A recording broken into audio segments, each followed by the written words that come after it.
We ask the acolytes to be here 15 minutes before service because to show up 2 minutes before service, this service is just too important to do that. The acolyte is both crucifer, candlelighter, and also book bearer. But here at St. Paul, we refer to the acolyte as one who lights the candles and carries the flame. You may wonder why we dress this way. It seems funny. But in the early church, they were competing for how to outdress each other. And so in the early church, they dressed this way, in simple white garments, so that all were dressed exactly alike. As history has evolved, it turns out just the worship leaders are dressing this way, and those attending worship dress in their everyday clothes. But let me explain what this is all about. This is called a cincture, and it just means belt. And we'll show you how to tie it. Take the rope, and that's all this is a cincture is a rope. Double it over and put it around your waist. The secret to it is to bring it back on itself, and in so doing, you create 2 loops. Then take the 2 loops and put the knots between the 2 loops. Good work, lady. Slide it as tight as you feel comfortable and put it on your right side. You can tie it any way you want. This is just one simple way of doing it. Before service, dress going to the sacristy, which is on the side of the church, and select the robe that is a proper size for you. The best way to select the right length is to hold up the hanger at your shoulder and to see how far it comes down.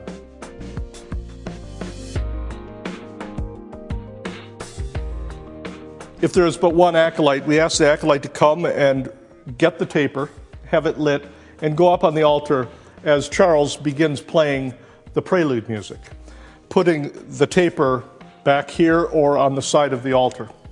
Then we ask the acolyte to come back and to grab the crucifix, the cross, and to be ready to move standing by the baptismal font. Now there are several ways of holding the cross. Josh, what's the most comfortable way of holding the cross for you? Taking your left hand and holding it upside down on the cross. Okay. And then taking your right and putting it up here, holding it regularly. He does this so he can lift high the cross. There's a number of other ways of holding the cross. A typical way is to reverse your hand like this. And we don't do it the proper way of holding the cross is something that is comfortable for the cross bearer because the attention should be not on where his hands are, but on the cross. As the processional begins, the cross leads forward. Behind the cross comes choir, assisting minister, and other acolyte and pastor. If there are both acolytes present, the crucifer leads the cross forward and is in turn followed by the acolyte with lit taper, the choir if there are any, then the assisting minister and the pastor. As the processional cross comes forward, the crucifer turns and faces the processional. They each bow to the cross. The acolyte comes through and lights the candles on the altar. As the acolyte is lighting the candles on the altar, it doesn't matter what order she lights them in. The cross then proceeds to its resting place on the wall next to the assisting minister. As you bring the cross over, put it in its base. The latch is a little bit tricky. It comes across and a pin goes down in between it and holds it. Make sure the cross is square and facing the congregation. After the tapers are lit and the cross and the tapers are put away, the acolytes proceed to where they'll sit during service, which is in the front row.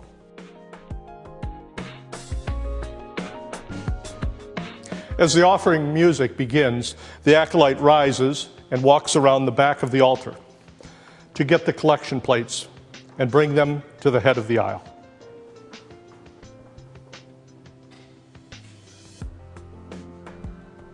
He allows the ushers to come forward and to receive them.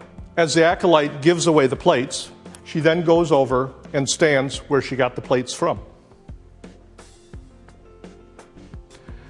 As an acolyte, it's important to remember there are 2 pieces of music at the offering time. There's an anthem or solo, a piece performed, and then there's a secondary piece called the offertory. and that is when the organist starts to play the music. At that point, when the organ starts, it's time to come forward to receive the plates.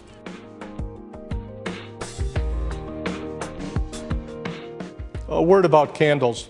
The candles are on the altar. The historical significance of them is, if they weren't lit, the priest, with no electricity, couldn't read what the Mass was. Now they mean so much more to us. They're an integral part of our service. The vigil candle, or the red candle, is never extinguished, so it is never lit and never put out. It signifies to us the eternal presence of God, and so it is always burning. There's one more candle in worship that is lit only between Easter and Pentecost. It is also lit during the baptism, and that is the candle at the back in front of the font called the Paschal candle, or the Christ candle. It is put out as we come into church and as we exit. This is called a taper, and it's for lighting candles, and it's got a volume control on it. The little lever here, if you pull it up, the wick extends, and if you pull it back, it extends all the way. To put it out, extend the wick all the way back in, and it'll put it out. Best performance on the wick is to have it 1 inch long, and we light the candle. Wait until the flame is approximately that long, or 1 inch long, and that way when you walk down, you will not have to put your hand in front of it, but hold the taper straight up, and that way the wax won't drip down. When you're done lighting the candles, then Liddy, would you put it out for us? It goes down in and puts itself out. Return it to the holder in the back or to the holder up front.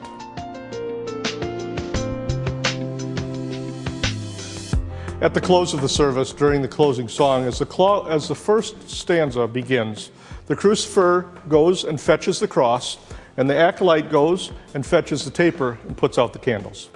It's important to note, when there is but one crucifer or one acolyte, that person puts out the candles as the closing song begins. And then after extinguishing the candles, he places the taper, or she places the taper back in its holder and fetches the cross and is ready to exit with the closing hymn.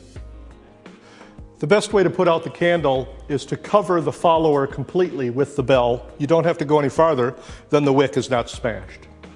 After extinguishing the candles, the acolyte takes her place behind the crucifer, and as the second stanza begins of the final song, the choir joins the crucifer and acolyte in the recessional. As the service ends, the cross goes down to the baptismal font and turns and faces the congregation, and the worship leaders bow to the cross.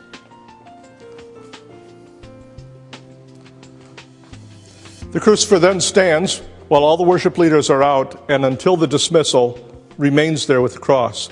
When the assisting minister says, "Go in peace, serve the Lord," and the congregation responds, "Thanks be to God," he goes and puts the cross back in the holder here. The other acolyte, the torchbearer, puts the torch back next to the cross.